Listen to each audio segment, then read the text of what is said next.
हाँ जी, good afternoon all of you.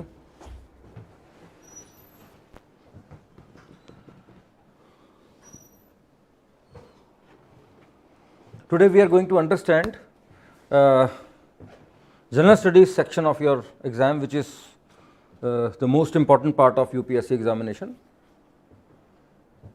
तो वो आज हम समझेंगे। आज हम वेरियस कंपोनेंट समझेंगे जनरल स्टडीज़ के, उसका थोड़ा सा एनालिसिस देखेंगे। लेकिन मेनली इस लेक्चर का मेरा उद्देश्य है आपको एक क्वांटिटेटिव एनालिसिस देना कि किस सब्जेक्ट में से कितने क्वेश्चन फैक्चुअली आ रहे हैं, so that you can prioritize your things कि कैसे इसको मुझे टैकल करना है ना।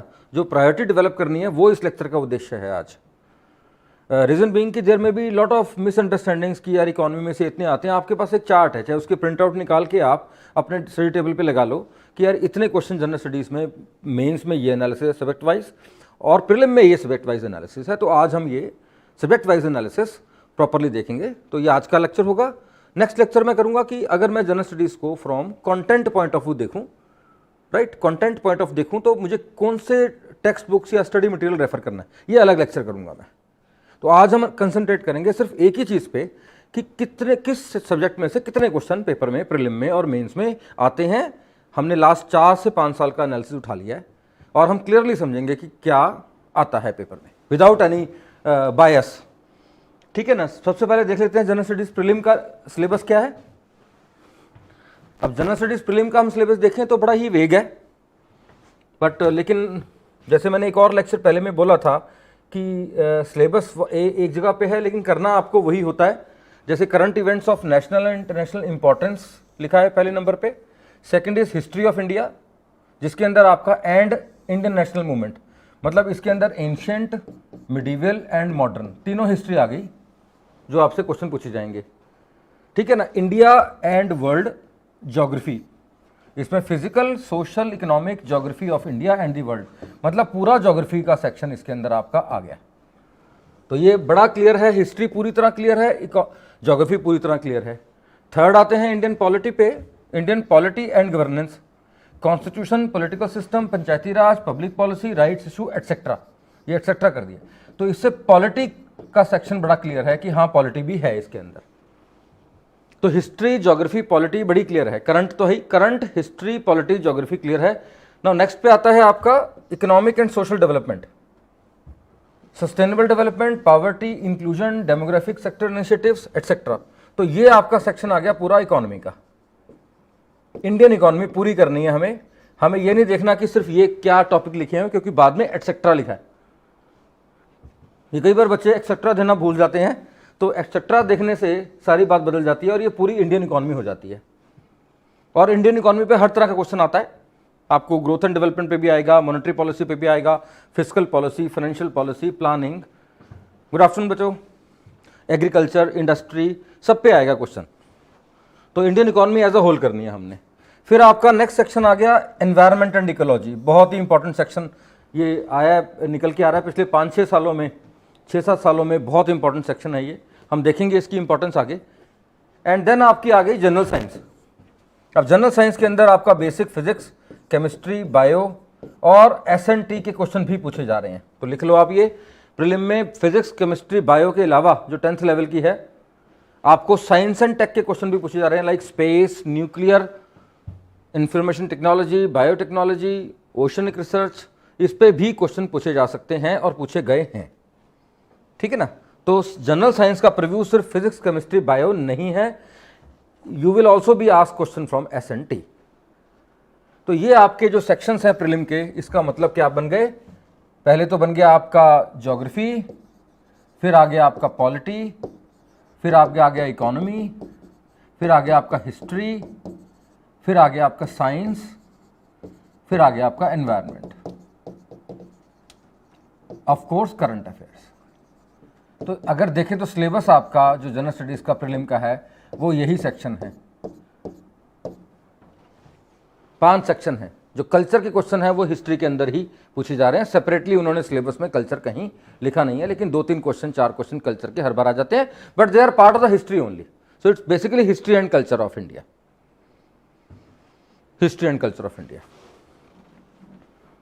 तो ये बेसिकली आपको सिलेबस समझ लेना है कि ये क्या है।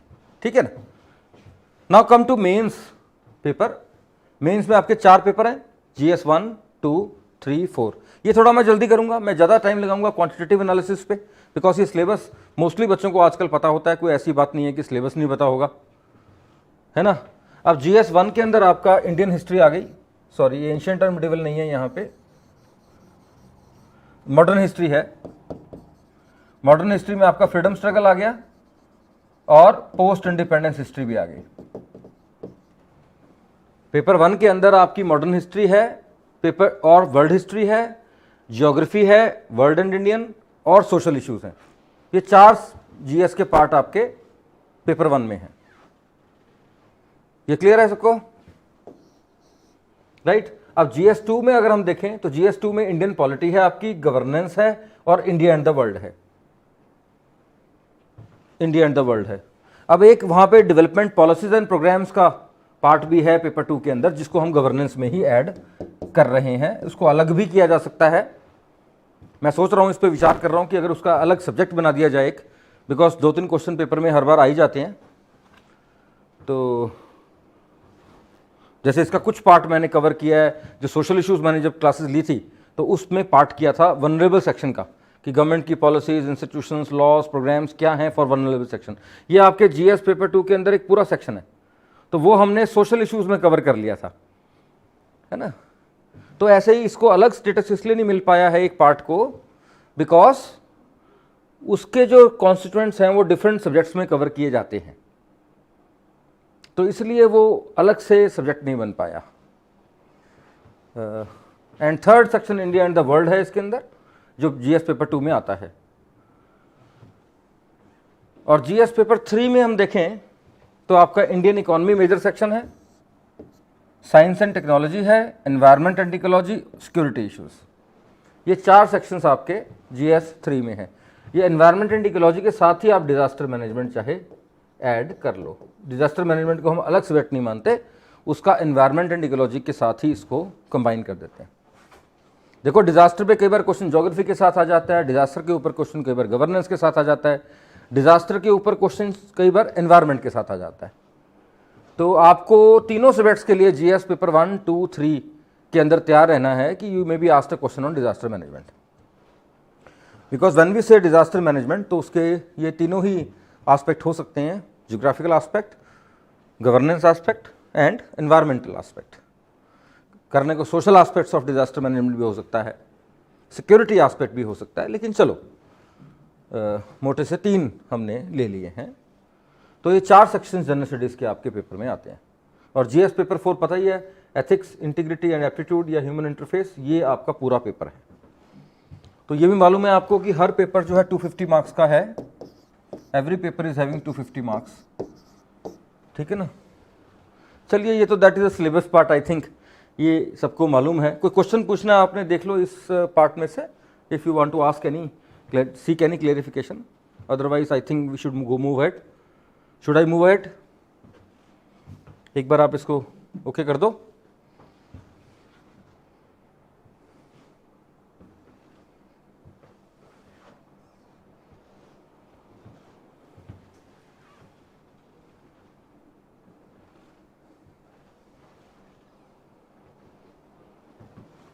एक बार ओके करो।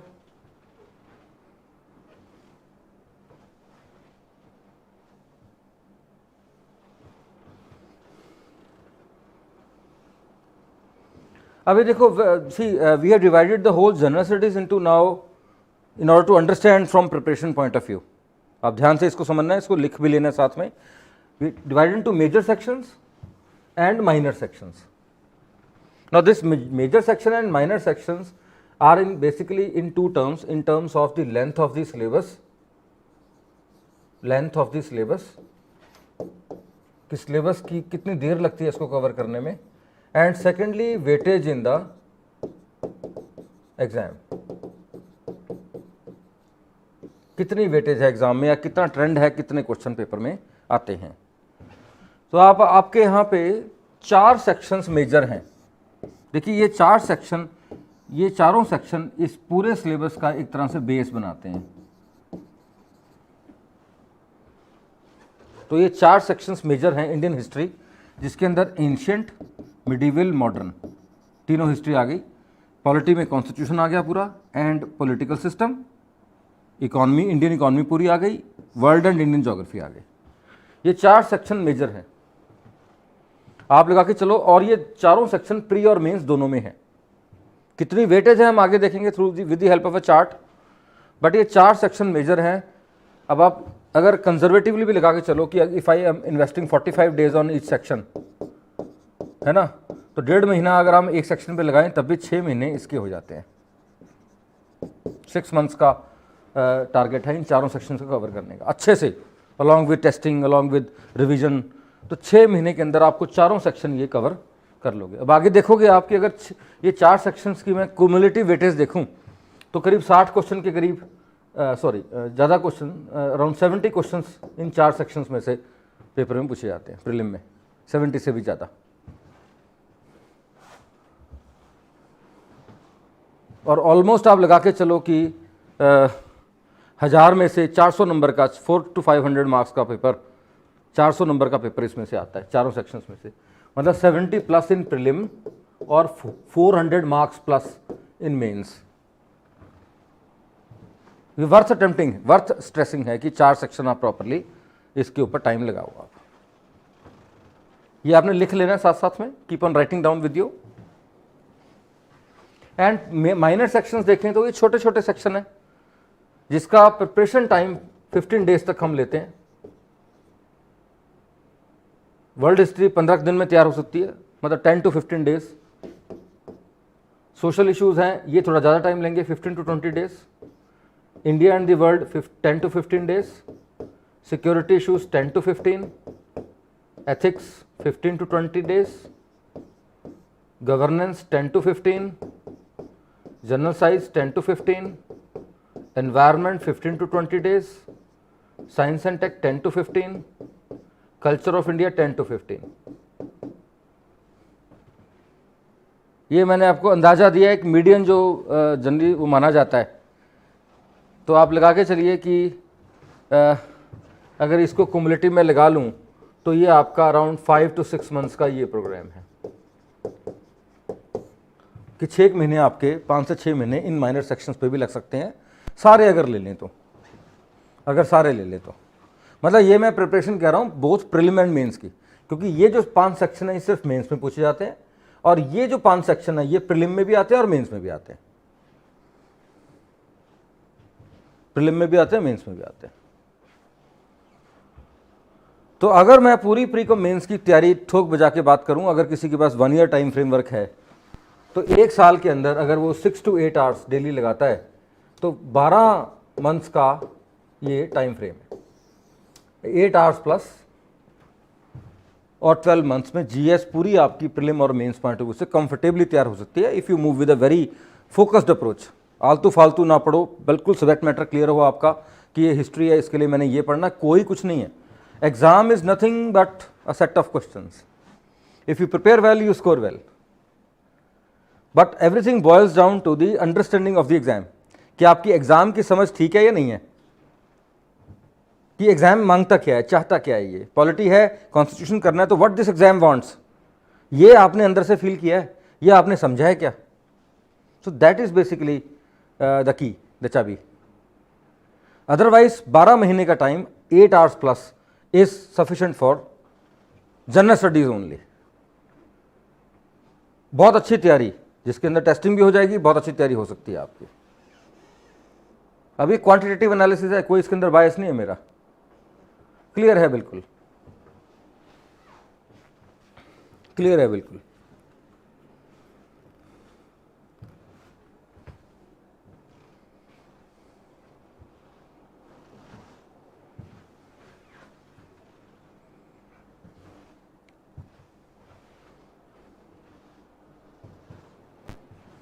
अभी मैं आपका लेक्चर एक और करूंगा जिसके अंदर हम टेक्स्ट देखेंगे आगे कि भाई प्रीलिम में, मेंस में कौन सी बुक्स या स्टडी मटेरियल क्या पढ़ना है।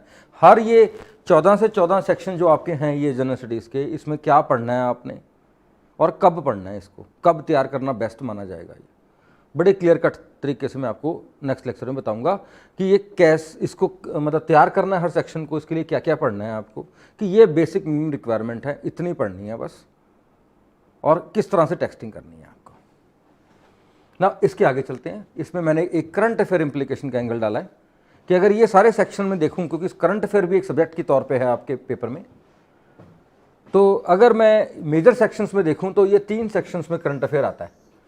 सबसे ज़्यादा इंपॉर्टेंट करंट अफेयर इकोनॉमी के, सेकंड लेवल पे आते हैं पॉलिटिक्स और ज्योग्राफी के, थर्ड। मतलब ये एग्जाम पॉइंट ऑफ व्यू से मैं बोल रहा हूँ। If you see questions in the examination, तो आप देखेंगे कि इकोनॉमी के जो क्वेश्चन हैं they have a slightly more current orientation than the other thing. तो ये तो करंट अफेयर जब हम तैयार करते हैं तो it's both direct as well as indirect. ये हम आगे देखेंगे दोबारा जब मैं करंट अफेयर्स कैसे तैयार करना है इस पे लेक्चर्स लूंगा मेंटरिंग के अंदर। मेंटरिंग के अंदर कि डायरेक्टली क्वेश्चन करंट अफेयर पे आ रहे हैं और इनडायरेक्टली करंट अफेयर यूज हो रहा है। मैं दोनों एंगल से ले रहा हूं, ये direct as well as indirect usage of current affairs in the examination. जैसे इस बार देखें प्रीलिम में हम कहेंगे करंट अफेयर्स पे बहुत कम क्वेश्चन आए, 3-4 क्वेश्चन करंट के माने जा सकते हैं, लेकिन इसका मतलब ये नहीं है कि अगले अटेम्प्ट के लिए हम करंट अफेयर करना छोड़ देंगे, है ना। तो लेकिन हमें देखना पड़ेगा कि करंट अफेयर जब हम कर रहे हैं तो हम मायूस ना हो कि भी पेपर में नहीं आया, पेपर में नहीं आया, लेकिन आपने जो किया है तैयारी, it will be of use in mains, वो काम आएगी। अब ये तो यूपीएससी की स्ट्रेटजी बदलती रहती है, यूपीएससी का ओरिएंटेशन बदलता रहता है, and that is why they keep on changing the strategy. तो अगर इस बार करंट पे कम क्वेश्चन आए तो डजेंट मैटर, मेंस में काम आ जाएगा, इंटरव्यू में काम आ जाएगा, कहीं भी काम आ जाएगा करंट वो, ठीक है। अगर मैं माइनर सेक्शंस की बात करूं तो सोशल इश्यूज में आजकल बड़ा अच्छा stress 5 to 7 question social issues के पूछे जा रहे हैं मेंस में। देन एनवायरमेंट एंड इकोलॉजी पे बहुत करंट का आता है paper, science and technology, general science, governance, India and the world and security issues, इन सारे 7 सेक्शंस पे करंट के क्वेश्चन आते हैं। तो जब भी आप न्यूज़पेपर ट्रैक कर रहे हो, जब भी आप कोई मैगजीन ट्रैक कर रहे हो, कोई वेबसाइट ट्रैक कर रहे हो, तो आपको you have to look out for this, first of all this 10 sections. ये 10 सेक्शन पे ही करंट अफेयर इंपॉर्टेंट है। बाकी ये 3 सेक्शंस हैं, इसमें करंट अफेयर इनडायरेक्टली इंपॉर्टेंट हो सकता है, हिस्ट्री एंड कल्चर है, एथिक्स है, वर्ल्ड हिस्ट्री है। इसमें क्या है कि इनडायरेक्टली हो सकता है कि वर्ल्ड हिस्ट्री का कोई इवेंट कोमेमोरेट किया गया है ना, उसकी कोई सिल्वर जुबली थी या कोई गोल्डन जुबली थी या डायमंड जुबली थी या 200 ईयर्स हो गए, तो उस पर क्वेश्चन क्या पता जीएस में पूछ लें। इस in this way indirect questions, ये मैं बताऊंगा आपको सारे की आइडेंटिफिकेशन कैसे करनी है। Because when you catch hold of any newspaper और मैगजीन और आप पढ़ रहे हो आर्टिकल, उस आर्टिकल की मैं कहता हूँ कंटेंट आइडेंटिफिकेशन कैसे करनी है, how to do content identification of an article, कि ये आर्टिकल मैं पढ़ रहा हूँ तो ये कंटेंट कहाँ लोकेट होना है। अगर आपकी कंटेंट आइडेंटिफिकेशन ट्रेनिंग हो जाए तो आप यू कैन डू वंडर्स। अगर आप अखबार पे आधा घंटा भी लगा रहे हो, 1 घंटा भी लगा रहे हो, it will be very meaningful. ये नहीं है कि 1 घंटा लगा दिया, 4 दिन के बाद वो 1 घंटा बेकार। नो, आप जब करके उठोगे तो कुछ ना कुछ लेके उठोगे अंदर से, because you know the art of content identification, you know the art of content identification. ये आगे कराऊंगा मैं आपको मेंटरिंग के अंदर ही, चलता रहेगा ये कोर्स, मेंटरिंग कोर्स। मैं आपको तंग करता रहूँगा, कुछ ना कुछ पूछता रहूँगा आपसे, बट लेकिन again you have to prepare hard. देखो सारी चीज़ें आपके हार्डवर्क से हैं, सारी चीज़ें आपकी मेंटल क्लैरिटी से हैं कि मैंने आईएएस बनना है ना, मैंने अपने लाइफ में कुछ अचीव करना है। उसके लिए हम मेंटरिंग लेक्चर्स कर रहे हैं, मैं हार्डवर्क कर रहा हूँ कि ठीक है आपको एक सही दिशा मिले। एट द सेम टाइम आपको अगर हार्डवर्क नहीं आपने किया तो सब बेकार है। तो 8 घंटे का नियम तो आप बना लो। अगर आपका टाइम फ्रेम 1 to 2 ईयर्स की प्रिपरेशन है तो 6 to 8 आवर्स का आप अपना टाइम फ्रेम बना लो। अगर आपने 2 साल में पेपर देना है तो 6 घंटे कम से कम जरूर पढ़ो। अगर आपने सिर्फ 1 साल में देना है पेपर तो 8 से 10 घंटे पढ़ो। अगर आपने 3 साल में पेपर देना है, 3rd ईयर में पेपर देना है, तो कम से कम 4 से 5 घंटे डेली आपने नियम बनाना है कि मैंने पढ़ना ही पढ़ना है। नियम है ना, नियम बड़ा इंपॉर्टेंट है, डिसिप्लिन इज़ वेरी इंपॉर्टेंट कि इतना मैंने पढ़ना ही पढ़ना है। दुनिया छूट जाए, खाना छूट जाए, सोना छूट जाए, लेकिन 4 से 5 घंटे मैंने पढ़ना है। अपनी जो भी करना है प्लानिंग से करना है। अगर 2 दिन की छुट्टी लेनी है तो लेनी है पूरी दबा के कि नहीं पढ़ना 2 दिन, ठीक है नहीं पढ़ा, लेकिन आगे प्लानिंग होनी चाहिए कि 2 दिन का कैसे कवर करना है मुझे, और प्री प्लान्ड होना चाहिए। चलिए ये तो कोई बात नहीं, बातें चलती रहेंगी ये।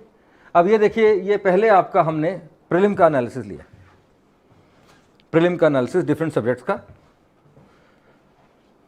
इसमें पूरे आपके पिछले 5 साल का एनालिसिस है कि किस तरह के क्वेश्चन आए हैं, and you can clearly see the trends आपको बड़े साफ सुथरे दिख सकते हैं, बड़े साफ सुथरे दिखाई दे रहे हैं ट्रेंड। इंडियन इकोनॉमी है, इस साल 22 क्वेश्चन आए थे, लास्ट ईयर 24, 17, 18, 19। इंडियन पॉलिटी है, इसके 16 क्वेश्चन, इंडियन ज्योग्राफी के 16 क्वेश्चन, एनवायरनमेंट एंड इकोलॉजी के 12 क्वेश्चन, मॉडर्न इंडिया के 12 क्वेश्चन, साइंस के 8, कल्चर के 4, गवर्नेंस के 2, इंटरनेशनल अफेयर्स के 2, एंशिएंट एंड मिडिवल के 2, सिक्योरिटी इश्यूज का 1।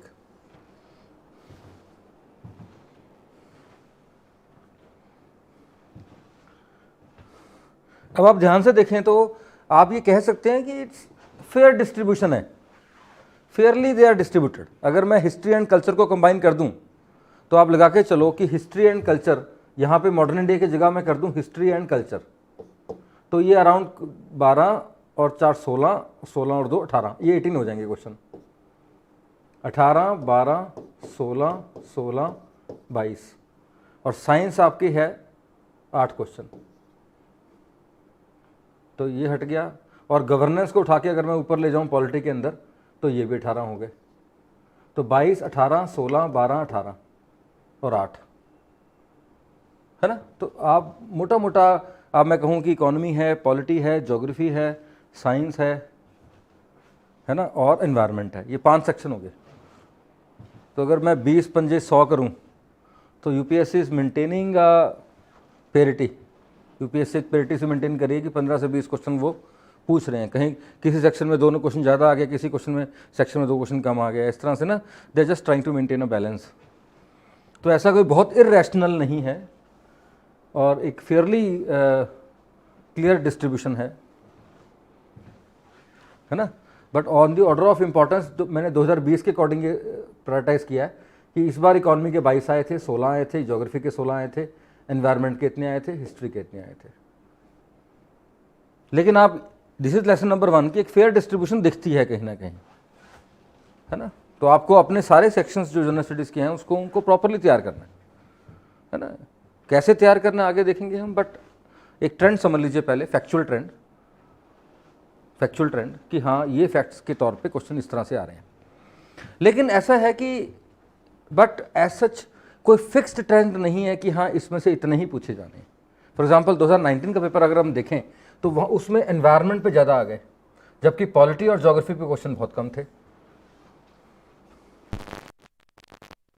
और आप 2019 में एनवायरनमेंट और साइंस पे स्ट्रेस ज़्यादा था, जबकि आप देखो 2020 में एनवायरनमेंट पे भी कम हो गए, साइंस पे भी कम हो गए। और ज्योग्राफी और इंडियन पॉलिटी जो लास्ट ईयर उन्होंने इग्नोर सा किया था थोड़ा सा, वो इस बार बढ़ा दिया। ठीक है ना। अब उसी तरह से देखो लास्ट ईयर एंशिएंट मिडिवल के ज़्यादा पूछ लिए थे लेकिन इस बार बहुत कम पूछे। लास्ट ईयर मॉडर्न के कम पूछे थे लेकिन इस बार मॉडर्न के ज़्यादा पूछ लिए। मतलब मैं अगर 19 और 20 को कंपेयर करता हूँ तो आई कैन ईजिली से कि there is a total reversal of trend.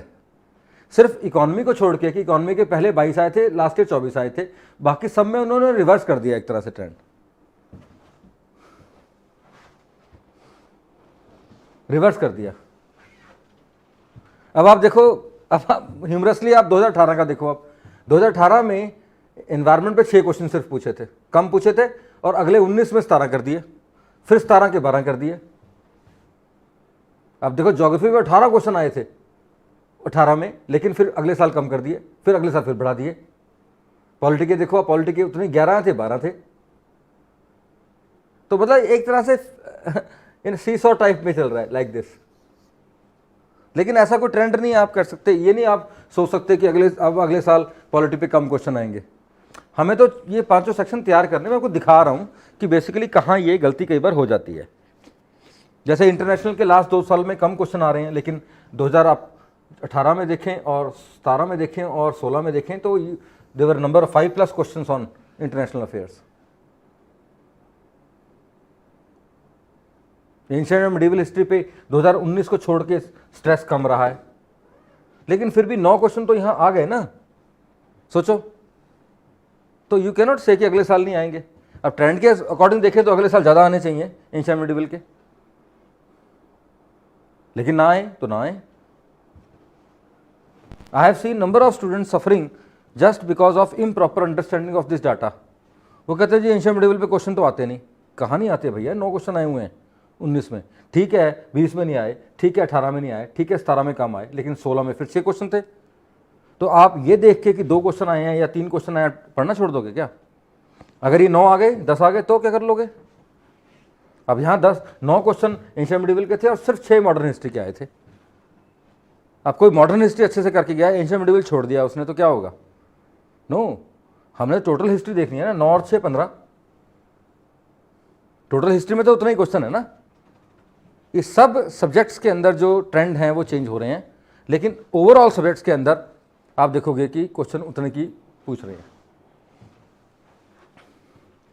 अब 2019 का पेपर देख के तो ऐसा लग रहा था जैसे पॉलिटी पे ज़्यादा कुछ पूछा ही नहीं, छोड़ ही दिया, लेकिन क्वेश्चन थे पॉलिटी के, वेग से थे। तो कोर जो पॉलिटी होती है वो पूछी नहीं उन्होंने ज़्यादा 19 में, लेकिन 20 में लोगों को पॉलिटी ने बचाया।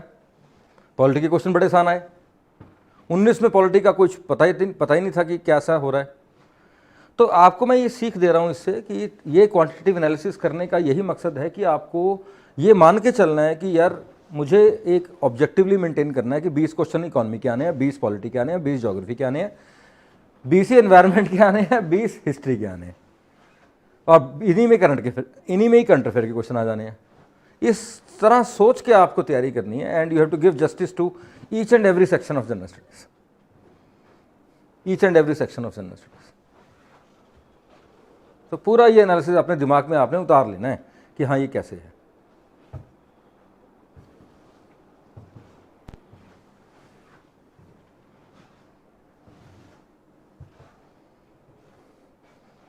और तैयारी करते हुए ध्यान रखना है।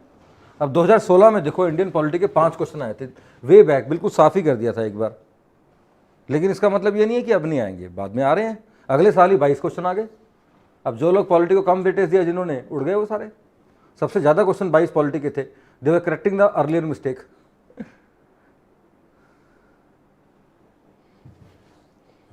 Data speaks of lot of things. Data बहुत कुछ बोलता है, तभी तो कहते हैं मैथमेटिक्स इज द बेस। हर चीज में मैथमेटिक्स है, प्रोबेबिलिटीज है। चलिए नेक्स्ट, ये हो गया क्लियर, आगे चलो। Any question you wish to ask from this? बड़ा ही क्लियर है, मैंने काफ़ी इस पे काम किया है, एंड 5 साल का हमने इसको एनालिसिस इस तरह से किया है। हमारे पास सारा इसका टॉपिक वाइज एनालिसिस भी है कि पॉलिटी के अगर 16 क्वेश्चन आए हैं तो किस किस टॉपिक में से आए हैं। वो हम अलग से जब पॉलिटी का how to prepare polity in general studies अलग से जब लेक्चर करेंगे उसका, तो उसमें हम टॉपिक वाइज एनालिसिस करेंगे कि पॉलिटी के अंदर कौन कौन से टॉपिक का ट्रेंड है। भाई फंडामेंटल राइट पे कितने आए, या डीपीएसपी पे कितने आए, फंडामेंटल ड्यूटी पे कितने आए, प्रेसिडेंट पे कितने आए, लोकसभा राज्यसभा, इस तरह से सारा एनालिसिस आपके सामने आ जाएगा कि क्या ट्रेंड अगर उसमें कुछ है तो। बट अगर मैं नटशेल में बात करूं तो that detail is different. But आपको जो मोटी सी तैयारी करनी है, if you are preparing in a 1+ year time framework, तो आपको ये याद रखना है कि मुझे सारे सेक्शंस मेजर ध्यान से करने हैं। I can't leave ancient, I can't leave medieval, I can't leave bio, physics, chemistry, I can't leave.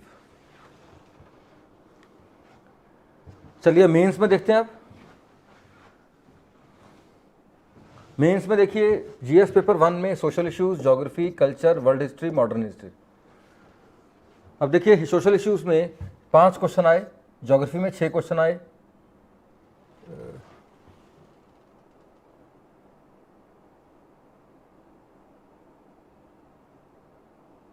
थोड़ा सा गलत हो गया लगता है कुछ।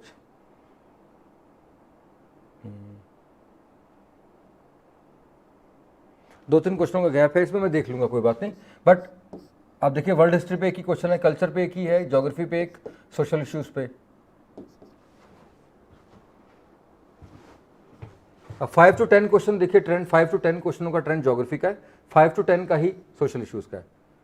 तो अगर एनालिसिस देखूं तो मेजर सेक्शन जो जीएस पेपर 1 में है आपके, वो सोशल इश्यूज़ हैं और ज्योग्राफी है।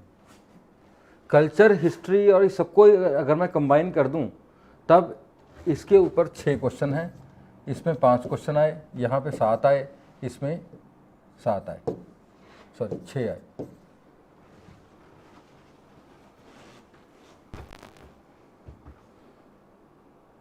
है ना?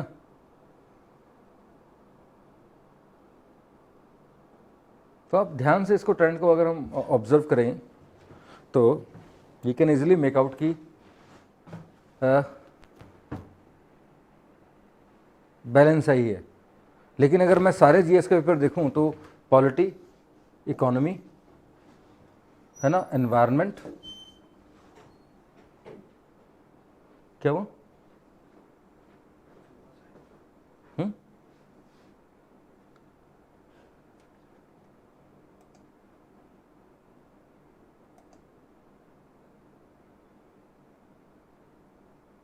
पॉलिटी, इकोनॉमी लिख लीजिए आप, polity, economy, environment, geography and social issues. Of course history तो है, तो ये ज़्यादा सेक्शन ज़्यादा इंपॉर्टेंट है, बाकी सारे माइनर सेक्शंस हैं।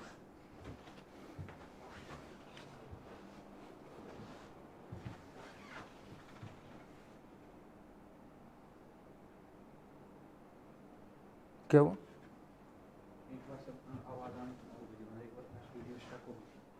ओके नहीं, लेकिन बच्चों का तो नहीं आया कमेंट कोई।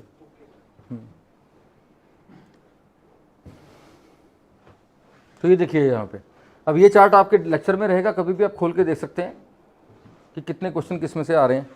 हल्के सी कोई 1-2 क्वेश्चन का फ़र्क होगा, वो देख लेंगे, बट जनरल ट्रेंड यही है। इकोनॉमी में से 10 क्वेश्चन एवरेज आ ही रहे हैं, 10 क्वेश्चन एवरेज आ ही रहे हैं, सॉरी पॉलिटी में से। इकोनॉमी में से भी देखो 10 क्वेश्चन के करीब एवरेज आ रहे हैं। तो आप वही 100 to 120 मार्क्स का पॉलिटी, 100 to 120 मार्क्स का इकोनॉमी, है ना। ज्योग्राफी में भी देखो 5 to 10 क्वेश्चन या अराउंड 8 to 10 क्वेश्चन लगा लो एवरेज, है ना। और अपना सोशल इश्यूज़ में 6 to 8 क्वेश्चंस। तो आपको social issues, economy, polity, economy and then environment, 5 से 6 क्वेश्चन एनवायरनमेंट पे भी आते हैं। तो ये 1 2 3 4 5 ये 5 section mains point of view से खास स्ट्रेस देने हैं। कोई बात नहीं, हो जाएगा ठीक, वो आ जाएगा, रिकॉर्डिंग हुई है, डोंट वरी।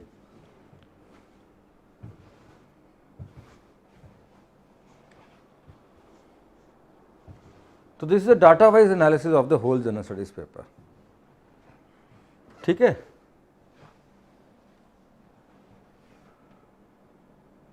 कुछ भी नहीं है उसमें, ज़्यादा मैंने बात नहीं करी। आई वॉज ऑल्सो ही, मुझे इशारा कर दिया था उसने कि कट हो गया, तो ऐसा you have not lost anything. यही डाटा ये डिस्कस कर रहा हूँ मैं कि डाटा ये किस तरह से पेपर में क्वेश्चन आए हुए हैं। मतलब यू कैन, जो आपके मेजर सेक्शंस हैं ना, उनको तो पहले कवर करना ही करना है, ये बड़ी क्लियर बात है।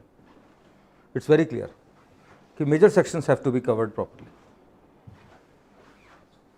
ज्योग्राफी, हिस्ट्री, इकोनॉमी, पॉलिटी, ये 4 सेक्शंस जो हैं आपके, ये आपके 70% प्रीलिम में और 400+ मार्क्स का पेपर आपका मेंस में पक्का है। और यही जो 4 सेक्शंस हैं ये आगे बेस बनाते हैं स्मॉलर सेक्शंस का। बहुत सारी चीज़ें से गवर्नेंस के बहुत सारी चीज़ें पॉलिटी में कवर हो जाती हैं, है ना। जैसे कल्चर है, हिस्ट्री में काफ़ी कवर हो जाता है ना। साइंस एंड टेक्नोलॉजी है, इसका बेस जनरल साइंस में बनता है। और इन्वायरमेंट एंड इकोलॉजी है, इसका बेस ज्योग्राफी में जाके बनता है। इंडियन वर्ल्ड है, सिक्योरिटी है, ये सब ज्योग्राफी से निकल के आती हैं, ज्योग्राफी से बेस बनता है, हिस्ट्री से, ज्योग्राफी से इनका बेस बनता है। तो ये 4 सेक्शंस अगर आप अच्छे से पहले टारगेट कर लें तो the whole general studies is within your reach, ठीक है। So this was today's lecture, जिसमें हमने एक क्वांटिटेटिव एनालिसिस देखा कि जनरल स्टडीज़, ये अंडरस्टैंडिंग जनरल स्टडीज़ का एक पार्ट है क्वांटिटेटिव एनालिसिस कि कितना मेंस में आए, कितने प्रीलिम में आए। तो वो डाटा हमने आपको निकाल के फैक्चुअल दिया है, so that it is a ready reference for you. ठीक है जी। तो नेक्स्ट लेक्चर हम करेंगे अंडरस्टैंडिंग जनरल स्टडीज़। इसको हम करेंगे अब from study material point of view, content point of view कि इकोनॉमी है तो इकोनॉमी में क्या क्या पढ़ना है आपको, और क्या एनसीईआरटी हैं, कौन सी बुक्स हैं, क्या पढ़ना है, किस तरह से पढ़ना है, कितना टाइम लगाना है और कब पढ़ना है, रिवीजन शेड्यूल क्या होगा। तो बहुत ध्यान से अगला लेक्चर आपको परसों सुनना है। अभी आप अपना एंजॉय स्टडिंग, जो चल रहा है सेक्शन आपका क्लास में, आप अपने आप जो पढ़ रहे हैं उसको अच्छे से पढ़ो। और रिगार्डिंग कोई भी आप पढ़ाई कर रहे हो, कोई भी सेक्शन आप तैयार कर रहे हो, आपको किसी भी तैयारी के अंदर प्रॉब्लम आती है तो इस मेंटरशिप कोर्स के अंदर आप लेक्चर के अंदर कमेंट करें, तो सीधा क्वेश्चन मेरे पास आएगा, ठीक है ना, and I will answer that question there then. किसी भी तरह का क्वेश्चन तैयारी के रिलेटेड, आपको स्टडी मटेरियल में कोई कन्फ्यूजन है, आपको कोई ट्रेंड में कन्फ्यूजन है, किसी तरह का भी कन्फ्यूजन हो आपको, तो that I am there to solve that to the best of my ability. ठीक है, लेकिन पढ़ना आपके हाथ में है, मेहनत आपने करनी है। अगर आप मेहनत नहीं करोगे सब बेकार, अगर मैं मेहनत नहीं करूँगा सब बेकार। तो हम दोनों को मिल के काम करना है बस, that's it. So thank you very much, thank you.